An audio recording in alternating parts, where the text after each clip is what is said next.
वारासिवनी में देशभक्ति की लहर, ऑपरेशन सिंदूर की सफलता पर निकली तिरंगा यात्रा। वारासिवनी नगर मंगलवार को देशभक्ति के रंग में पूरी तरह रंगा हुआ नजर आया, जब ऑपरेशन सिंदूर की शानदार सफलता के उपलक्ष्य में एक विशाल तिरंगा यात्रा का आयोजन किया गया। राष्ट्रीय सुरक्षा के लिए नागरिक संगठन द्वारा आयोजित इस भव्य यात्रा में लोगों का उत्साह देखते ही बनता था। देश के सेवानिवृत्त सैनिकों, सामाजिक संगठनों के प्रतिनिधियों, विभिन्न समुदायों के लोगों और स्थानीय जनप्रतिनिधियों ने बड़ी संख्या में सहभागिता कर यह साबित कर दिया कि देशभक्ति आज भी जनमानस में जीवित है। भारत माता की प्रतीकात्मक अगुवाई में निकली यह यात्रा नगर के मुख्य मार्गों से होते हुए गुजरी, जिसमें भारत माता की जय और जय हिंद जैसे नारों की गूंज से समूचा शहर गूंज उठा। पुरुषों के साथ साथ बड़ी संख्या में महिलाओं की सहभागिता ने इस यात्रा को और भी गरिमा में बना दिया। नगर के प्रमुख स्थल गोलीबारी चौक पर सबसे पहले शहीद दसाराम फुलमार की प्रतिमा पर श्रद्धांजलि अर्पित की गई। पूर्व कैबिनेट मंत्री प्रदीप जायसवाल समेत अन्य प्रमुख व्यक्तियों ने माल्यार्पण कर उन्हें नमन किया और उनके बलिदान को याद किया है। तिरंगा यात्रा जैसे जैसे नगर के विभिन्न इलाकों से होकर गुजर रही थी, लोगों की भागीदारी बढ़ती चली गई और यह यात्रा जनसैलाब में तब्दील हो गई। हर कोने से देशभक्ति के स्वर उठते रहे, जिससे वातावरण पूरी तरह राष्ट्र प्रेम से सराबोर हो चुका था। जय स्तंभ चौक पर आयोजित समारोह में सबसे पहले नगर पालिका अध्यक्ष श्रीमती सरिता दांद्रे ने भारत माता की वंदना कर कार्यक्रम की शुरुआत की। इसके बाद देश की सेवा से सेवानिवृत्त हुए वीर सैनिकों का सम्मान समारोह संपन्न हुआ है, जिसमें सुरेंद्र बिसेन, बसंत कटरे, विश्वेश्वर भगत, लोकेश निवारे, ओम प्रकाश बिसेन, नरेंद्र बोपचे और वर्तमान सैनिक देवराज बोपचे जैसे नामों को शाल और श्रीफल से सम्मानित किया गया। सम्मान समारोह में प्रमुख हस्तियों में पूर्व कैबिनेट मंत्री प्रदीप जायसवाल, निरंजन बिसेन, किशोर अमूले, मिलिंद नकपुरे, डॉक्टर नीरज अरोड़ा, वेद प्रकाश पटेल और प्रदीप खंडेलवाल की उपस्थिति रही। सैनिकों ने जब मंच से भारत माता की जय और जय हिंद के जय घोष लगाए तो समूचा परिसर देशभक्ति की भावना में डूब गया। कार्यक्रम का संचालन सुनील पिपरवार ने किया, जबकि आभार प्रदर्शन संदीप मिश्रा ने करते हुए सभी आगंतुकों का धन्यवाद ज्ञापित किया है।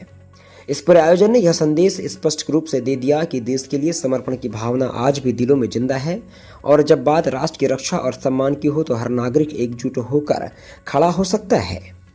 फिलहाल बने रहे खबर के तीर न्यूज के साथ। सर्व नागरिक मंच के माध्यम से पिछले दिनों जो पाकिस्तान लगातार आतंकवादी घटनाएं कर रहा था लगातार, और उस आतंकवादी घटनाओं के चलते यहाँ हमारे श्रीनगर पहलगाम में 26 हमारे भारतीय नागरिकों की हत्या कर दी गई।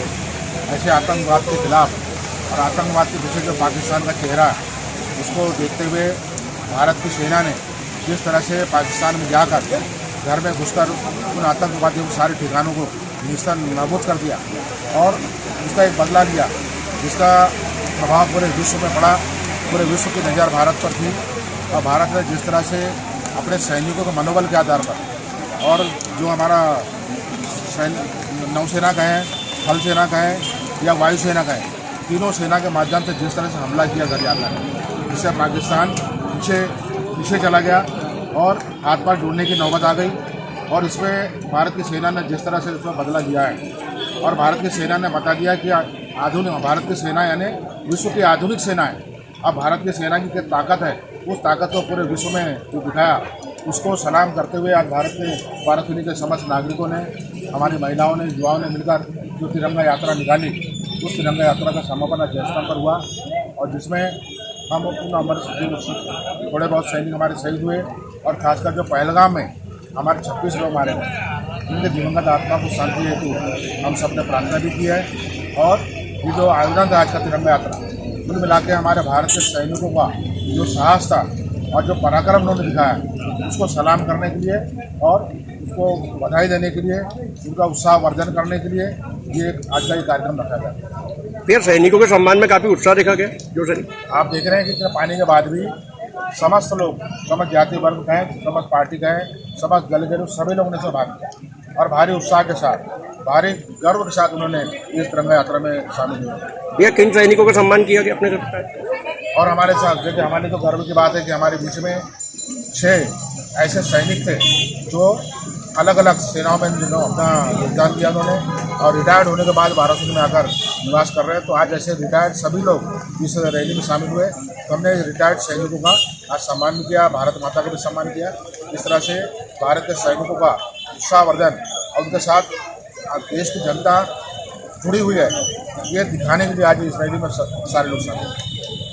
ऑपरेशन सिंदूर जो है भारत के लिए बहुत ही गर्व की बात है।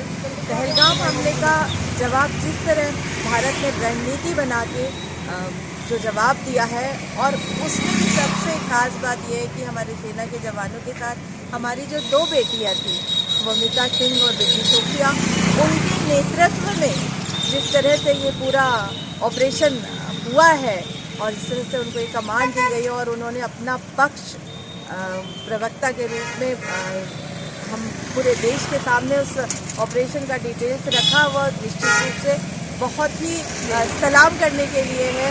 और आज का जो प्रोग्राम हुआ है उसमें हम सब इकट्ठे हुए हैं और मुझे लगता है कि हम महिलाएं उसमें आज के प्रोग्राम में बहुत ज़्यादा थी, और शायद यही कारण था कि जब हमारी बेटियां इस तरह के कदम उठा रही होती हैं तो हम अगर पीछे से साथ होते हैं तो सेना का मनोबल बढ़ाने का यही एक तरीका होता है कि हम अपने देश में जगह जगह के उनके साथ खड़े रहें। अभी तिरंगा यात्रा कार्यक्रम में सैनिकों का सम्मान किया गया, उस समय आप भी बहुत जोर से नारे लगा रहे थे भारत माता की जय। कैसे भाव आ रहे थे आपको? जब भी ऐसे गीत बजते हैं या ऐसा कोई व्यक्तित्व सामने खड़ा होता है तो अंदर से वैसे ही देशभक्ति की भावना जाग रहती तो है, लेकिन शब्दों पर और हमारे हाव में आ जाती है, और शायद उस समय हमारा खुद का कंट्रोल खत्म होता है, तब फिर देश ही दिखता है। कुल मिला के आज आपको काफ़ी प्रसन्नता हुई? बहुत ही अच्छा, और इसी तरह से हम अपने देश का सम्मान, अपने सैनिकों के लिए सम्मान व्यक्त कर सकते हैं, और ये होना भी चाहिए।